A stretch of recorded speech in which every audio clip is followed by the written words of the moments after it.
नमस्कार दोस्तों। आज हम आपसे बात करेंगे कि कैसे घर में जो कामकाज करने आते हैं उनको काम करवाया जाए। मतलब कि इस तरीके से काम करवाया जाए कि आपको भी जोखिम ना बने और उनको भी जोखिम ना बने। किसका जोखिम? ऑफ कोर्स कोरोना का जोखिम। दोस्तों, अभी तक तो ये हो रहा है कि लॉकडाउन की वजह से लोग आ नहीं पा रहे हैं। शायद आपके घर में भी जो भी डोमेस्टिक हेल्प है वो आ नहीं पाते होंगे। लेकिन जब भी लॉकडाउन खुलेगा तो ये लोग आ पाएंगे। अब जब ये लोग आ पाएंगे तो क्या होगा, इसका एक छोटा सा उदाहरण हमें मुंबई में देखने मिला। वहाँ पे एक विदेश से आए हुए व्यक्ति के घर एक 67 वर्षीय महिला काम करने जाती थी और वो विदेशी को कोरोना था। वहाँ से उस महिला ने कोरोना पकड़ा। अब वो महिला झोपड़पट्टी में रहती है और उसकी झोपड़पट्टी में तकरीबन 300 घर है।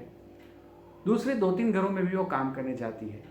तो अब ये सारे लोगों को कोरोना होने की संभावना बन गई है। ऐसा हमारे साथ भी हो सकता है, आपके साथ भी हो सकता है। ऐसा न हो इसके लिए हमें क्या करना चाहिए? तो इसके लिए आप ये छोटी छोटी बातें थोड़ी समझ लें और डोमेस्टिक हेल्प को कैसे मदद करना है जिससे वो आपकी अच्छी मदद कर पाए, ये बात को समझ लें। सबसे पहले तो आप जब भी डोमेस्टिक हेल्प, घर में जो भी कामकाज करने वाले लोग हैं वो आपके घर आने की जब संभावना बने तब आप पहले उससे फ़ोन से बात कर लें। आप उनसे उनका रूटीन जान लें कि वो किस तरीके से आपके घर आना चाहते हैं। मतलब सबसे पहले कहाँ जाएंगे, उसके बाद कहाँ जाएंगे, उसके बाद कहाँ जाएंगे। क्योंकि ऐसे जो लोग होते हैं वो एक साथ 2-3-4 घरों में काम करते होते हैं, कभी कभी ज़्यादा घरों में भी काम करते हैं। अब जितना ये लोग ज़्यादा घरों से घुले मिलेंगे उतना ये लोगों को ज़्यादा कोरोना का खतरा रहेगा। ऐसा अच्छा होगा अगर ऐसे व्यक्ति सिर्फ आपके ही घर काम करते हो और कहीं काम ना करते हो, लेकिन यूजुअली ये पॉसिबल नहीं होता है। तो हम कैसे उनको भी बचाएं और खुद को भी बचाएं, ये बात ठीक से समझ लीजिए। सबसे पहले तो आपको ये चाहिए होगा कि आप उनके साथ अच्छे से बात करें, उनको ये समझाएं कि क्यों प्रिकॉशंस लेना ज़रूरी है उनकी जान के लिए और आपकी जान के लिए, आपके परिवार की जान के लिए और उनके परिवार की जान के लिए। ठीक, पहले आप ये बात बताएं और फिर आप उसे बताएं कि उसको क्या करना होगा। सबसे पहले तो जितना हो सके उतना उनको कम लोगों से मिलना जुलना है। जब भी वो अपने घर से निकले तो मास्क लगा के निकले। हो सके तो पब्लिक ट्रांसपोर्ट में ना आए, खुद ही की साइकिल पे या रिक्शा पे, खुद ही की जो चीज़ है स्कूटर पे वो आ सकते हैं। और जब वो आए तब बीच में कहीं रुके नहीं, किसी से बातें ना करें, ना कोई सब्जी खरीदने जाए, ना कोई और काम करे। अगर ऐसा उनके घर के लिए कुछ काम करना है तो वो आपके कामकाज हो जाने के बाद करेंगे। अगर आप उनके पास कुछ ऐसी चीज़ें मंगा रहे हैं तो वो आप मत करिए। और भूल से भी अगर आपकी परिस्थिति ऐसी है कि आपको मंगाना ही पड़ सकता है तो जब भी वो चीज़ें आ जाए तो अच्छे से सैनिटाइज करने के बाद उनको प्रयोग मिले। तो जब भी वो घर से निकले तो मास्क लगा के निकले और सीधे जहाँ पे भी काम करना है वहाँ पे आ जाए। समझिए कि आपके घर आ जाए। अब समझिए कि आपके घर जब वो आएंगे तब शायद एक घर और जाके आए हैं, ऐसा हो सकता है, या सीधे भी आपके घर आ सकते हैं। तो जैसे भी परिस्थिति है, लेकिन सबसे पहले आपको ये करवाना है कि उनको अच्छे से हाथ धोना सिखाना है। किस तरह से हाथ धोना है ये आप अच्छे से सिखाइए। दूसरा, जब भी आप उसे हाथ धुलवाएं आप खड़े रहें और देखें कि वो अच्छे से सीख ले, फिर ही आप उसको अकेला ये काम करने दें। मेरे हिसाब से तो जब भी वो हाथ धोए आप उसके ऊपर ही रहना पड़ेगा कि वो अच्छे से हाथ धोते नहीं धोते। फिर उसके साथ साथ उनके पास अगर मोबाइल है तो मोबाइल को भी आपको सैनिटाइज करना होगा। तो मोबाइल को भी आप स्प्रे लगा के सैनिटाइज कर सकते हैं क्योंकि उसे धो नहीं सकते हम साबुन से। ठीक, उसके बाद आप उसे कैप दे सकते हैं, उसके बाद आप उसे एप्रन दे सकते हैं। अगर ग्लव्स पहनाना चाहे तो पहना सकते हैं, लेकिन याद रखना है कि ग्लव्स सिर्फ काम के वक्त ही पहनेंगे, जैसे ही काम खत्म हो जाएगा ग्लव्स वो निकाल देंगे। तो कैप, मास्क, एप्रन, ग्लव्स आप उन्हें दे देंगे और फिर आप उन्हें काम के लिए बोलेंगे। अब क्या करेंगे, तो अब समझने की बात यह है कि अगर हमें बर्तन ठीक साफ करने हैं तो अगर हो सके तो वो घर के बाहर करवाइए। कपड़े धोने का काम भी अगर हो सके तो घर के बाहर करवाइए। अगर वो आपके घर में ही करे ऐसा है तो वो आपके घर के अंदर वो काम कर सकते हैं, लेकिन आप उनसे बातें मत करिए, उनका मोबाइल एक्सचेंज मत करिए और उनको भी बोलिए कि आप काम से काम रखिए।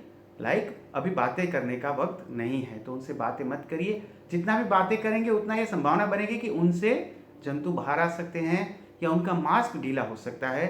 अगर उनको सर्दी खांसी है, ऐसा कुछ है, तो वो जंतु आपको लग सकते हैं, तो वो करेंगे। अगर वो आपके घर में झाड़ू पोछा भी करते हैं तो ये बात ध्यान में रखिए कि सबसे पहले बर्तन करेंगे, उसके बाद कपड़े करेंगे और लास्ट में झाड़ू पोछा करेंगे। झाड़ू पोछा में समझने की बात ये है कि जब भी वो झाड़ू पोछा करे तब घर की चीज़ों को हाथ नहीं लगाना है। यूजुअली हम ऐसा करते हैं कि उनको बोलते हैं ये हटाओ, वो हटाओ, टेबल ऐसा करो, ये ऐसा करो, उसके नीचे से निकालो, इससे ऐसे करके यहाँ से धूल निकालो, यहाँ से कचरा निकालो। जब तक कि कोरोना का संकट है तब तक हमें ये काम नहीं करना है। तब तक हमें उन्हें ये बताना है, अगर कुछ चीज़ ऐसी है कि हटाने पड़े ऐसी है तो पहले से आप हटा के रखिए और फिर उनको बोलिए कि आप अच्छे से पोंछा लगा दीजिए और किसी चीज़ को छुए मत, क्योंकि जितना वो छुएंगे उतना ये होगा कि आपको उनका हाथ में अगर कुछ संक्रमण है तो फैलने की संभावना बढ़ जाएगी। और घर में जो भी बड़े बूढ़े हैं, घर में जो भी ऐसे लोग हैं जो कि कीमोथेरेपी पे हैं, जो कि स्टीरॉयड पे हैं, जिनको कोई भारी मेडिकल तकलीफ है, उनको आप घर काम करने वाले जो लोग हैं उनसे दूर रखिए। इतना हो जाने के बाद आप ये कर सकते हैं कि उनके लिए जो मास्क और कैप है वो कोई स्पेशल नहीं चाहिए, सिर्फ सादे कपड़े का मास्क कैप हो तो चलेगा, लेकिन हर डोमेस्टिक हेल्प, हर काम वालों के लिए ये 2 चाहिए। एक जब काम खत्म हो जाएगा तब उसी वक्त आप उसे लेके उसको धोने डाल देंगे, धो के आप उसे धूप में सुखा देंगे और दूसरा नेक्स्ट डे आप यूज़ करेंगे। ठीक, तो 2 होंगे तो सूखने में हमें ज़्यादा समय मिलेगा और अच्छे से हम उनको साफ कर पाएंगे। तो इस तरीके से आपको उनको हेल्प करनी है, उनको समझाना है और उनको ये बताना है कि अगर हम ये नहीं करेंगे तो हमें कितना नुकसान हो सकता है। काफ़ी जो घर काम करने वाले लोग होते हैं वो लोग तंबाकू चबाते हैं, कुछ एक ऐसी आदतें भी होती है, कुछ पान मसाला खाते हैं।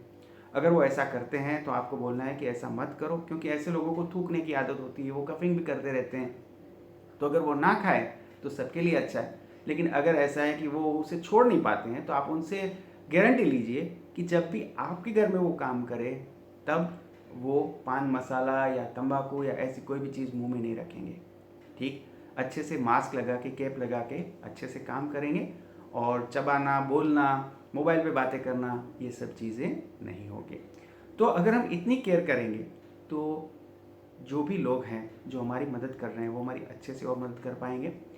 अगर समझिए कि ऐसे लोगों को ये होता है कि सर्दी खांसी बुखार हो जाते हैं तो आप सामने से उसे छुट्टी दे दीजिए, क्योंकि इसमें जोखिम है।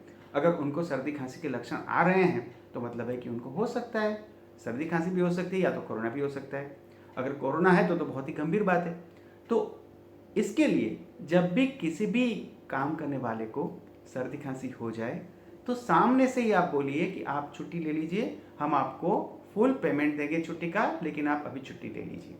ठीक, और आप उनकी खबर पूछते रहिए। अगर उनको तकलीफ बढ़ती है तो उनको मेडिकल हेल्प कैसे करनी है वो भी आप सोच के रखिए, और अगर ज़रूरत हो तो अथॉरिटी को बताइए कि भाई ऐसे बुखार आ रहा है, गला दुख रहा है, खांसी हो रही है, तो शक है कि उनका रिपोर्ट होना चाहिए। तो अथॉरिटी उस हिसाब से काम करेगी, उनके रिपोर्ट करेगी और देखेगी अगर कोई तकलीफ है तो मदद करेगी। तो डोमेस्टिक हेल्प एक बहुत ही बड़ी ज़रूरियात है हम सभी मिडिल क्लास के लिए, और उनको किस तरीके से हैंडल करना है ये मैंने आपको बताया। आपको अब ये करना है कि ये वीडियो ज़्यादा से ज़्यादा सभी लोगों के साथ शेयर करना है, ताकि सभी लोग ये जान पाएँ कि कोरोना का लॉकडाउन ख़त्म हो उसके बाद कैसे घर में जो काम कर रहे हैं उनकी मदद की जा सकती है और हमारी खुद की भी मदद की जा सकती है। तो ज़रूर से वीडियो शेयर करें और हाँ, ज़रूर से इस वीडियो को हर एक हाउसवाइफ तक पहुँचाएं। Thank you so much.